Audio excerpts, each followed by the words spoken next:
तो आज का हमारा आर्टिकल है 3.5 जो डॉट और scalar product of two vectors है। इसको इनर प्रोडक्ट भी कहते हैं, स्केलर प्रोडक्ट भी कहते हैं, डॉट प्रोडक्ट भी कहते हैं। चूँकि दो वेक्टर्स के दरमियान डॉट यूज़ होता है तो इसलिए डॉट प्रोडक्ट है, और इसका रिज़ल्ट चूँकि एक स्केलर आता है तो इसलिए ये स्केलर प्रोडक्ट भी कहलाता है। तो अब सबसे पहले हम डिफ़ाइन करते हैं कि डॉट प्रोडक्ट क्या होता है। डॉट प्रोडक्ट या स्केलर प्रोडक्ट जो है,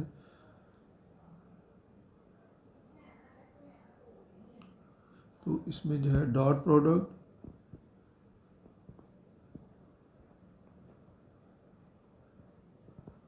और scalar product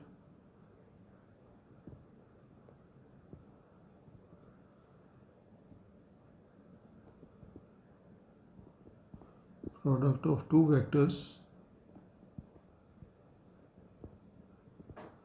A and B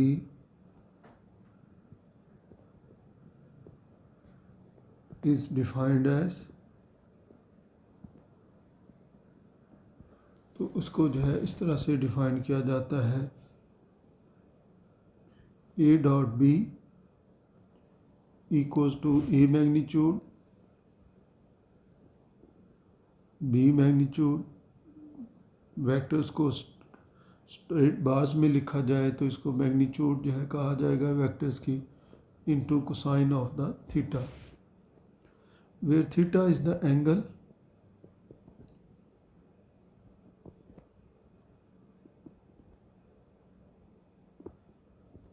angle between vectors A and B, and और इसकी वैल्यू जो है वेक्टर की, ये इनके दरमियान थीटा की वैल्यू जो है ये 0 से लेकर 180 डिग्री तक होगी। 0 डिग्री से लेकर रेडियंस में हो तो 0 से पाई तक होगी, और अगर जो है इसको डिग्रीज में लिखा जाए 0 डिग्री से लेकर 180 डिग्री तक इसकी वैल्यू होगी। तो इसकी जो है अगर हम फिगर बनाएं,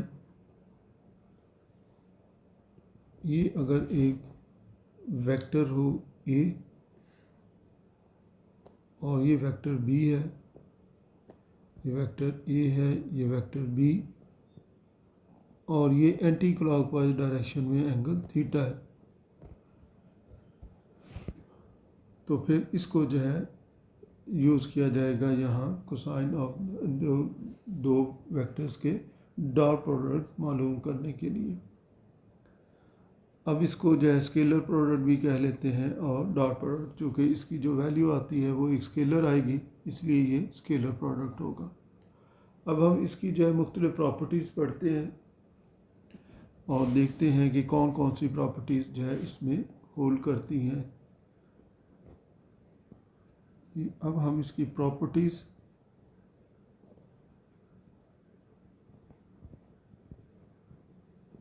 of dot product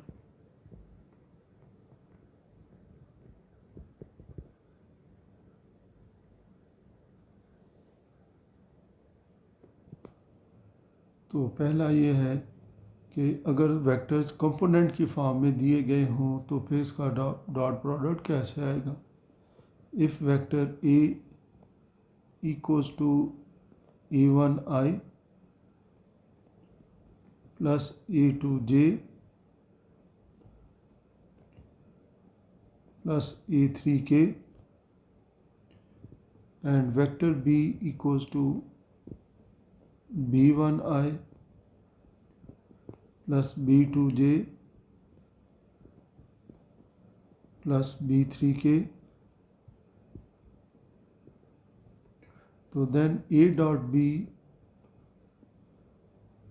will be equals to A1 B1 plus A2 B2 plus A3 B3।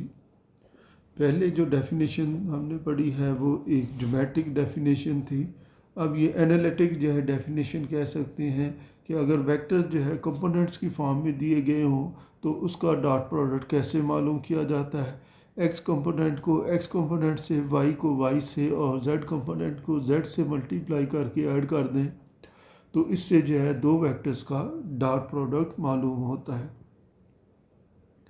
अब यहाँ से देखें तो हमने जो है एक ये यूज़ किया है आई, और आई जो है ये यूनिट वेक्टर है, तो इनका डॉट प्रोडक्ट किसके इक्वल होगा। आई डॉट आई ये भी 1 के इक्वल होगा, जे डॉट जे ये भी 1 के इक्वल होगा और के डॉट के भी 1 के ही इक्वल होगा। चूँकि ये यूनिट वेक्टर है और सेम वेक्टर के दरमियान एंगल 0 होगा और जब इसकी वैल्यू इसमें रिप्लेस की जाएगी, ए डिटर्मिनेंट की वैल्यू भी 1 हो जाएगी, बी की भी 1 हो जाएगी एंड कॉज ऑफ 0 ये भी 1 के इक्वल होगा। तो इसलिए जो है इनका डॉट प्रोडक्ट 1 के इक्वल होगा तीनों का जो है। जबकि इनके मुख्तलिफ का डॉट प्रोडक्ट आई का जे के साथ, जे का के साथ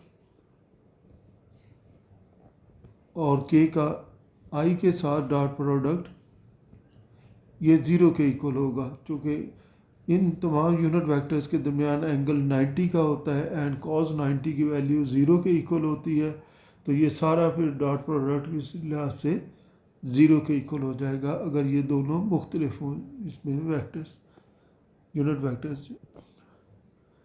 अब तीसरी प्रॉपर्टी में हम कह सकते हैं कि इफ़ थीटा इक्वल्स टू 0, ये एंगल के लिहाज से जो है पहली बात होगी केस 1 होगा तो 0 degree, then A dot B will be equals to A magnitude into B magnitude cosine of 90, और कोसाइन ऑफ द 90 की वैल्यू जो है ये 0 के इक्वल होती है। सॉरी, ये थीटा जो है 0 डिग्री हमने कंसिडर किया है, तो 0 डिग्री।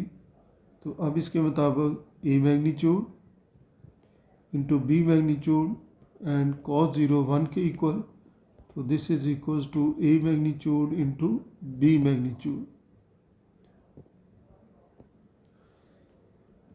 जब थीटा की वैल्यू जो है ये 0 के इक्वल होगी।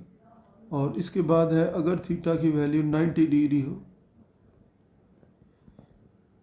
थीटा इक्वल्स टू 90 डिग्री, तो then A dot b this is equals to A magnitude b magnitude cos of 90 degree,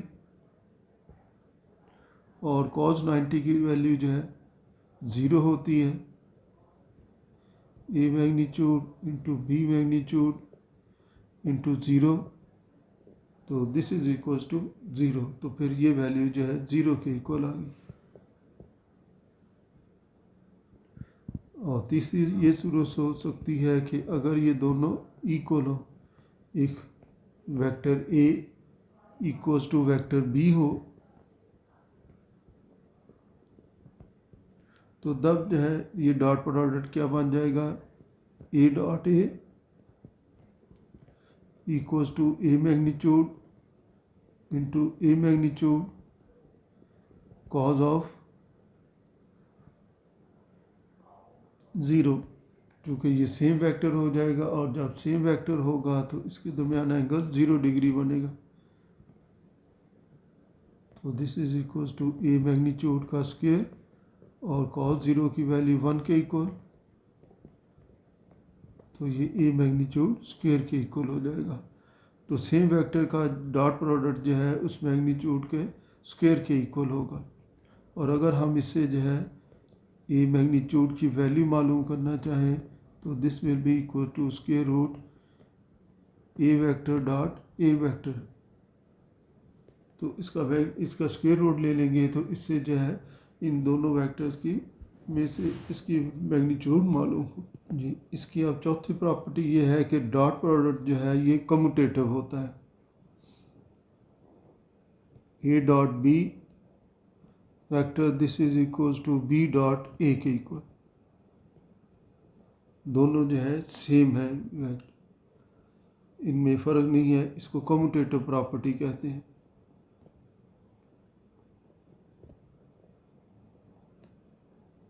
commutative law भी कहते हैं, कम्यूटेटिव प्रॉपर्टी भी कहा जाता है। तो डॉट प्रोडक्ट जो है कम्यूटेटिव होता है वेक्टर्स में, जो है किसी भी तरतीब से जो है इनको हम मल्टीप्लाई कर लें तो ये फ़र्क नहीं पड़ता। जो है जैसे अगर इसको लिखना चाहें तो ये a magnitude into B magnitude cosine of the theta, और अगर इसको मालूम करेंगे तो b magnitude a magnitude cos of minus theta होगा, क्योंकि अब एंगल इसमें चेंज हो जाएगा। तो a magnitude into B magnitude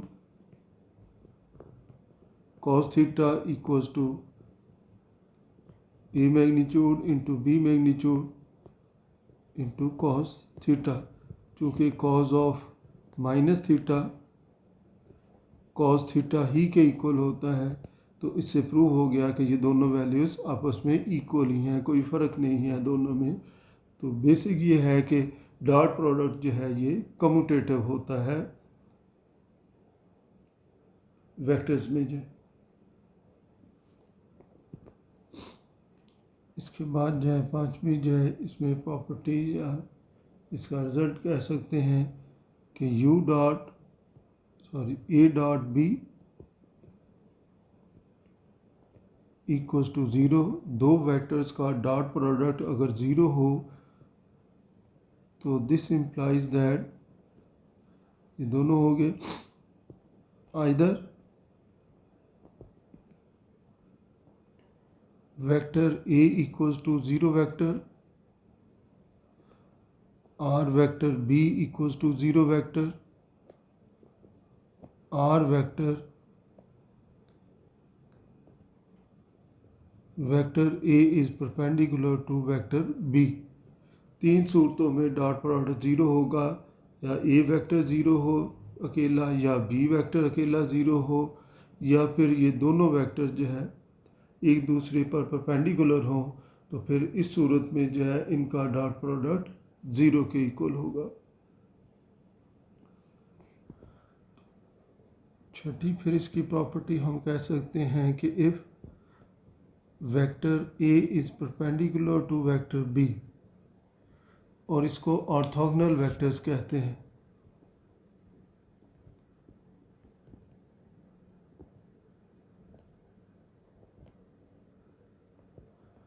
जो वेक्टर परपेंडिकुलर हों वो ऑर्थोगोनल वेक्टर्स होते हैं। तो देन ए डॉट बी ज़ीरो के इक्वल होगा, और अगर कंपोनेंट की फॉर्म में दिया गया हो तो A1 B1 plus A2 B2 plus A3 B3 this will be equals to zero.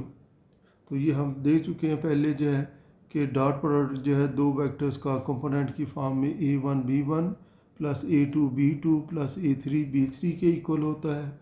अगर वो ज़ीरो के इक्वल हो तो ये A1 B1 plus A2 B2 plus A3 B3 equals to zero हो जाता है, अगर ये वेक्टर्स परपेंडिकुलर हों एक दूसरे पर।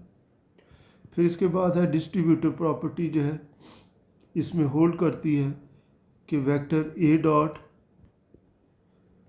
बी प्लस सी,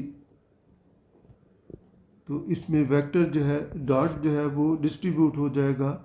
ये क्या बन जाएगा A dot B plus A dot C.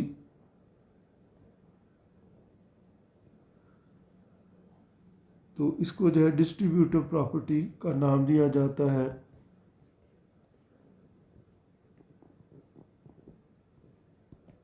Distributive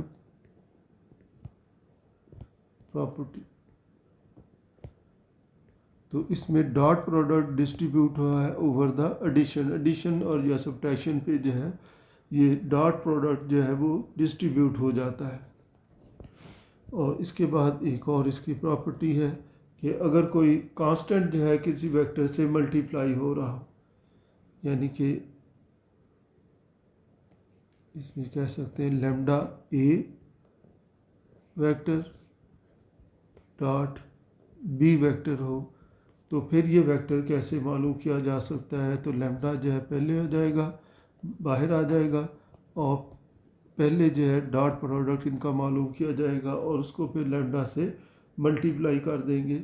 lambda जो है ये एक स्केलर है, कोई स्केलर, तो ये एक किस्म की स्केलर मल्टीप्लिकेशन है with the dot product of the vectors. इसके बाद फिर हम देखते हैं कि ज्योमेट्रिकली जो है डॉट प्रोडक्ट से क्या चीज़ हासिल होती है। तो ज्योमेट्रिकली जो है डॉट प्रोडक्ट से जो है ये प्रोजेक्शन हासिल होती है एक वेक्टर की दूसरे वेक्टर पर। तो प्रोजेक्शन ऑफ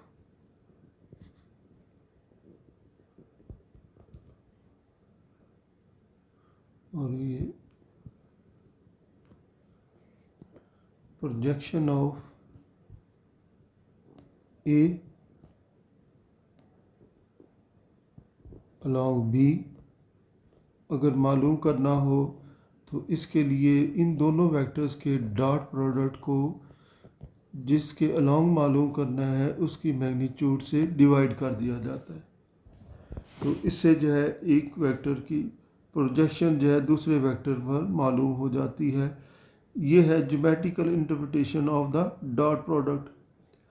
ए वेक्टर ही रहेगा, लेकिन बी वेक्टर को जब उसकी मैग्नीट्यूड से डिवाइड कर दें तो ये इसका यूनिट वेक्टर बन जाता है।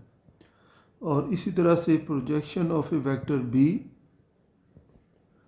अलॉन्ग वेक्टर ए, तो बी की जो है वेक्टर ए के अलॉन्ग जो प्रोजेक्शन है ये vector A dot B divided by A magnitude हो जाएगी। तो अब इस सूरत में जो है ये यूनिट वेक्टर बन जाएगा और बी जो है ये इसका वेक्टर होगा। तो ज्योमेट्रिकली डॉट प्रोडक्ट से जो है हम एक वेक्टर की दूसरे वेक्टर पर प्रोजेक्शन मालूम कर सकते हैं कि उसकी वैल्यू किसके इक्वल होगी। इसी तरह से इनके दरमियान जो है एंगल देखते हैं कि क्या होगा कि since A dot B equals to A magnitude into B magnitude into cosine of theta. So therefore cos theta will be equals to A magnitude or A vector dot B vector divided by A magnitude into B magnitude. और अगर इनको जो है अलग अलग divide किया जाए तो vector A divided by A magnitude dot vector B divided by vector B magnitude, और ये वेक्टर ए यूनिट वेक्टर होगा और ये यूनिट वेक्टर बी होगा। तो दो यूनिट वेक्टर्स के का डॉट प्रोडक्ट अगर लिया जाए तो उससे जो है कोसाइन ऑफ द एंगल की वैल्यू हमें मालूम होती है। अगर इसको जो है कंपोनेंट्स की फॉर्म में लिखा जाए और इसी में फिर हम कहते हैं कि if vector A is given in component form a1i plus a2j plus a3k and vector b equals to b1i plus b2j plus b3k, then cos theta जो कि a डॉट b के इक्वल है divided by a magnitude into b magnitude है। तो अगर इनकी values इसमें replace करें तो इसके मुताबिक जो है डॉट प्रोडक्ट हमने देखा है कि कंपोनेंट्स में जो है किसके इक्वल किसकी फॉर्म होता है, ये a1 b1 plus a2 b2 और प्लस a3 b3 के इक्वल है। जबकि वेक्टर ए की मैग्नीट्यूड अगर मालूम करें तो A1 square plus A2 square plus A3 square, और बी यूनिट वेक्टर जो है वो B1 square plus B2 square plus B3 square के इक्वल होगा। तो इस तरीके से जो हम cosine of the angle of two vectors मालूम कर सकते हैं डॉट प्रोडक्ट की मदद से भी, और अगर कंपोनेंट्स दिए गए हों तो उसकी मदद से भी जो है इसमें एंगल मालूम किया जा सकता है। और सिर्फ एंगल मालूम करना हो तो कॉज इन्वर्स ले लेते हैं, और कॉज इन्वर्स मालूम करने से इसके दरमियान एंगल मालूम हो जाएगा। इसके बाद हम एक और चीज़ डिफ़ाइन कर लेते हैं, वो डायरेक्शन कोसाइंस हैं।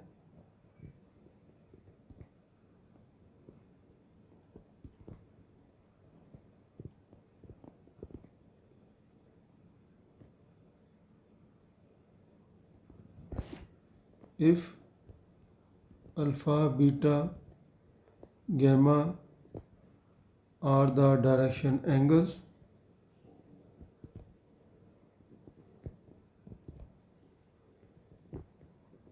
of a vector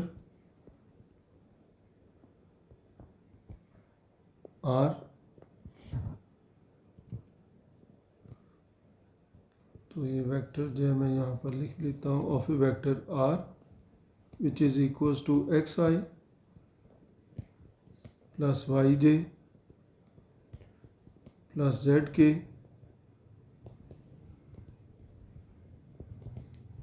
then cos alpha, cos beta, cos gamma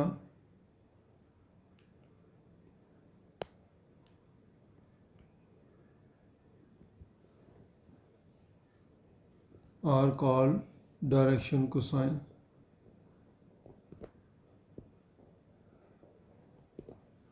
Direction cosines of the vector. Direction cosine of the vectors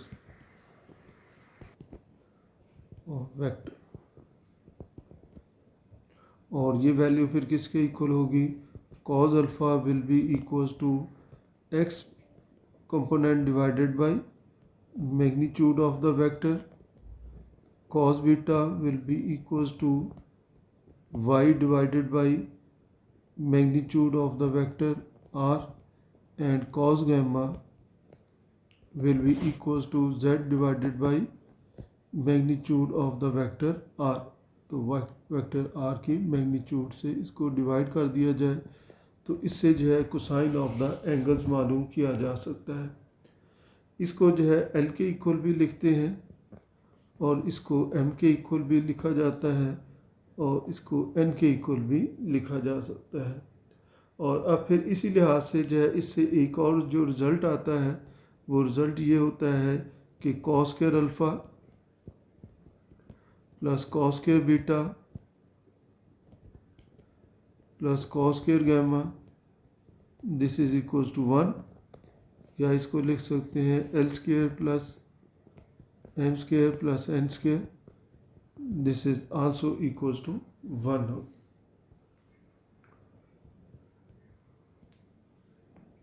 इसी से एक और रिजल्ट जो है भी लिखा जा सकता है, और वो ये है कि sine square alpha plus sine square beta sine square gamma this is equals to 1। अगर हम कॉस स्क्वायर अल्फ़ा की जगह 1 minus sine square alpha 1 minus sine square beta और 1 minus sine square beta gamma लिख दें और इसको सिंप्लीफाई करें तो ये इससे इक्वेशन हासिल होगी sine square alpha plus sine square beta plus sine square gamma this is equals to 2 इसकी वैल्यू आएगी। अब इसके बाद डिफाइन करते हैं direction ratios.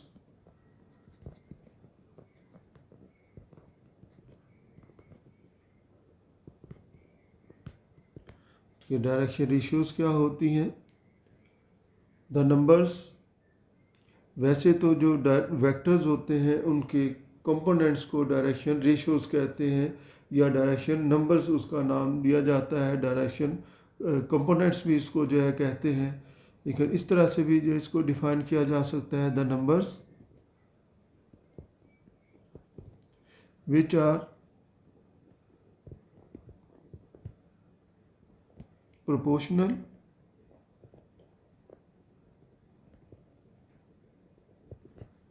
the numbers which are proportional to direction cosines to cos alpha, cos beta and cos gamma are called direction ratios.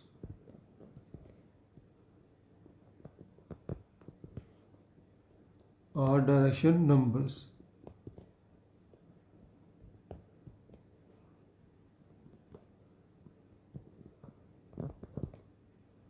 Direction ratios are direction numbers. ये दोनों नाम जो है इसके लिए यूज़ होते हैं। तो अगर ऐसा है तो फिर हम कह सकते हैं कि A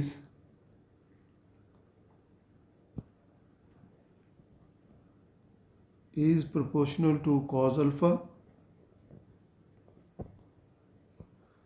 B is proportional to, ये प्रोपोर्शनल है, प्रोपोर्शनल का साइन है, इसको ऐसे लिख लिया जाए, B is proportional to cos beta and C is proportional to cos gamma.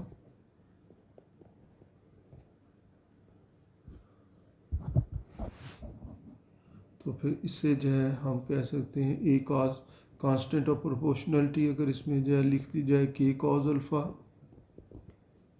B जो है के कॉज बीटा और सी जो है ये के कॉज गैमा के इक्वल इसकी वैल्यू आ जाएगी। तो अब फिर इससे जो है A square plus B square अगर मालूम करेंगे प्लस सी स्क्वायर, तो this is equals to k square into cos square alpha plus cos square beta plus cos square gamma, और ये वैल्यू चूँकि 1 के इक्वल होती है तो this is equals to k square. और अगर इससे k की वैल्यू हम लिखना चाहें तो k will be equals to plus minus के रूट, ये कांस्टेंट ऑफ प्रोपोर्शनलिटी है, square root a square plus B square plus C square होता है। यानी कि अगर हम इसमें वेक्टर ए इसमें जो कंसिडर कर रहे हों वेक्टर आर कह लें जो है, अगर हम कंसिडर कर रहे हो ए आई प्लस बी जे प्लस सी के, तो फिर जो है ये ए प्रोपोर्शनल होगा कॉज अल्फ़ा के, बी प्रोपोर्शनल होगा कॉज बीटा के और सी प्रोपोर्शनल होगा कॉज गैमा से, और इससे जो है फिर हम के की ये वैल्यू मालूम कर सकते हैं। अब इसमें जो है एक डॉट प्रोडक्ट की एप्लीकेशन है, ये भी पीछे भी एप्लीकेशन थी इसकी जो है, तो वो है work done by a constant force. तो इसमें हम इसको ऐसे डिफाइन कर सकते हैं, if a constant force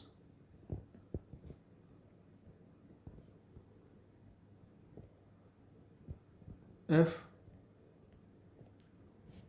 applies on an object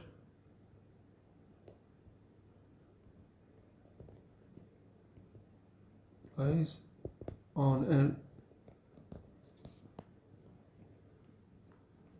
an object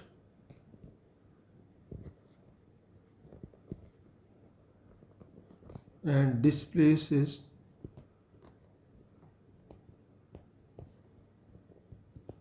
from A to B, from point A to B,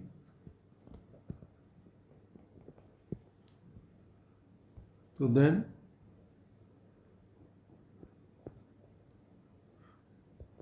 done is defined as, तो वर्क डन जो है फिर इस तरह से डिफाइन किया जाएगा एफ डॉट डी से।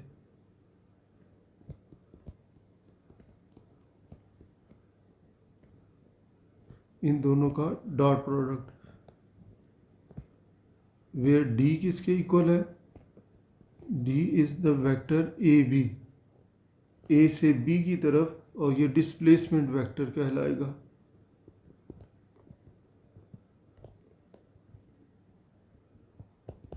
इसको डिस्प्लेसमेंट वेक्टर का नाम दिया जाएगा। अगर किसी वेक्टर कोई ऑब्जेक्ट को जो है फ्रॉम ए टू बी जो है अगर डिस्प्लेस करता है कोई फोर्स, कांस्टेंट फोर्स जो है, तो उस पर डी को जो है डिस्प्लेसमेंट वेक्टर का नाम दिया जाएगा, और वो यूज़ होगा वर्क डन मालूम करने के लिए, इक्वल होगा एफ डॉट डी के जो। तो इसको एफ डॉट डी का नाम भी दिया जा सकता है, या कोई और नाम रखना चाहे, एस रखना चाहे तो इसको एस भी नाम दिया जा सकता है। तो अब ये तमाम प्रॉपर्टीज़ हैं जिसको हम यूज़ करेंगे इस एक्सरसाइज में जो है डॉट प्रोडक्ट के हवाले से। ये पूरी तशरीह जो है डॉट प्रोडक्ट की मैंने की है यहाँ पर। पहले डिफ़ाइन किया डॉट प्रोडक्ट क्या होता है, फिर इसकी प्रॉपर्टीज़ हैं कि अगर प्रोडक्ट वेक्टर जो है कंपोनेंट की फॉर्म में दिया गया हो तो फिर उसका dot product A dot B A1 B1 plus A2 B2 plus A3 B3 के इक्वल होता है। ये बहुत ज़्यादा जो है यूज़ होगी ये डेफिनेशन। फिर जो है आई का आई के साथ, जे का जे के साथ, के का के के साथ डॉट प्रोडक्ट 1 के इक्वल होगा, और अगर ये यूनिट वेक्टर मुख्तलिफ हों तो फिर इनका डॉट प्रोडक्ट 0 के इक्वल होगा। इसी तरह से जो है डॉट प्रोडक्ट कम्यूटेटिव होता है। अगर एक वेक्टर का अपने ही वेक्टर से डॉट प्रोडक्ट मालूम करें तो उसकी मैग्नीट्यूड का स्क्वायर हासिल हो जाता है। और ए डॉट प्रोडक्ट अगर 0 के इक्वल हो तो फिर 3 पॉसिबिलिटीज़ हैं, either a vector equals to 0, 0 vector, या b vector is a 0 vector, either or a vector A is perpendicular to b जो है, तो वेक्टर ए और बी पर परपेंडिकुलर भी हो सकता है। ये भी इसमें जो है पॉसिबिलिटी है। यही ऑर्थोगोनल वेक्टर्स की डेफिनेशन है। तो अगर कंपोनेंट्स में हो तो A1 B1 plus A2 B2 plus A3 B3 0 के इक्वल होना चाहिए अगर वेक्टर्स ऑर्थोगोनल हो या परपेंडिकुलर हो। और फिर है कि डॉट प्रोडक्ट डिस्ट्रीब्यूटिव होता है ओवर एडिशन के, डॉट जो है एडिशन पर डिस्ट्रीब्यूट हो जाता है। और अगर कोई कांस्टेंट किसी वेक्टर से मल्टीप्लाई हो रहा हो तो पहले डॉट प्रोडक्ट मालूम करेंगे और फिर इसके बाद उसका कांस्टेंट से मल्टीप्लाई होगा। और नेक्स्ट प्रॉपर्टी थी कि इस ज्योमेट्रिकली इंटरप्रिटेशन क्या है डॉट प्रोडक्ट की, तो ज्योमेट्रिकली जो है इससे projection of A vector along another vector मालूम होता है कि ए की प्रोजेक्शन अलॉन्ग बी, तो जिसके भी अलॉन्ग प्रोजेक्शन मालूम कर रहे हों तो डॉट प्रोडक्ट को उस वेक्टर की मैग्नीट्यूड से डिवाइड कर दें तो उससे जो है इसका प्रोजेक्शन दूसरे वेक्टर पर आ जाता है। बी को जब बी वेक्टर को बी को उसकी मैग्नीट्यूड से डिवाइड करें तो ये इसका यूनिट वेक्टर बन जाता है। ऐसे ही projection of vector B along the vector a अगर मालूम करना हो तो ए की मैग्नीट्यूड से डॉट प्रोडक्ट को डिवाइड कर देते हैं। और अगर कोसाइन ऑफ द एंगल मालूम करना हो तो इसकी डेफिनेशन से cosine of the angle a dot B divided by A magnitude into b magnitude होता है, जो कि a unit vector to dot product of b unit vector आ जाता है। और अगर वेक्टर कंपोनेंट की फॉर्म में दी गए हो तो इसमें कोसाइन ऑफ द एंगल इस फार्मूले से मालूम किया जाता है। अगर अल्फ़ा बीटा जो है ये डायरेक्शन एंगल्स हैं किसी वेक्टर के, डायरेक्शन एंगल्स कहते हैं ऐसे एंगल जो कोई भी vector x axis y axis और जेड एक्सिस के साथ बनाए उनको डायरेक्शन एंगल्स कहते हैं। एक्स एक्सिस के साथ जो एंगल वेक्टर बनाता है इसको अल्फ़ा कहा जाता है, और वाई एक्सिस के साथ जो एंगल बनाता है इसको बीटा, और जेड एक्सिस के साथ जो एंगल बनाता है इसको गैमा कहते हैं। तो इन डायरेक्शन एंगल्स का कोसाइन जो है डायरेक्शन कोसाइंस कहलाते हैं। Cos alpha, cos beta, cos gamma ये डायरेक्शन कोसाइंस कहलाते हैं, जिनको LMN भी लिखा जा सकता है। और इसका एक रिजल्ट ये है कि cos square alpha plus cos square beta plus cos square gamma ये 1 के इक्वल होता है, या फिर L square plus M square plus N square 1 के इक्वल होता है, और उसी से ये रिज़ल्ट भी हासिल किया जा सकता है। तो किसी भी वेक्टर के जो कंपोनेंट्स हैं ये डायरेक्शन रेशियोज कहलाते हैं, या डायरेक्शन नंबर्स कहलाते हैं, या कह सकते हैं डायरेक्शन कोसाइंस के प्रोपोर्शनल जो नंबर्स होते हैं उन नंबर्स को भी जो है डायरेक्शन रेशियोज या डायरेक्शन नंबर्स कहा जाता है। तो इस लिहाज से फिर एक प्रोपोर्शनल होगा कॉस अल्फ़ा के, बी कॉस बीटा के और सी कॉस गैमा से, और उससे ये रिज़ल्ट भी इसका हासिल किया जा सकता है। और आखिर में जो है डॉट प्रोडक्ट की एप्लीकेशन है कि इससे जो है वर्क डॉट मालूम किया जा सकता है F dot D, way D is the displacement vector. और ये डिस्प्लेसमेंट वेक्टर ये है कि अगर एक कांस्टेंट फोर्स किसी पर ऑब्जेक्ट को from point A to the point B जो है डिस्प्लेस करती है तो उस वेक्टर को डिस्प्लेसमेंट वेक्टर कहते हैं, और इसको डी से अगर डिनोट किया जाए तो एफ डॉट डी जो है ये वर्क डन के इक्वल होगा। तो ये सारी चीज़ें जो है हम फिर यूज़ करेंगे एक्सरसाइज में, वो इंशाल्लाह हम नेक्स्ट लेक्चर में जो है पढ़ेंगे।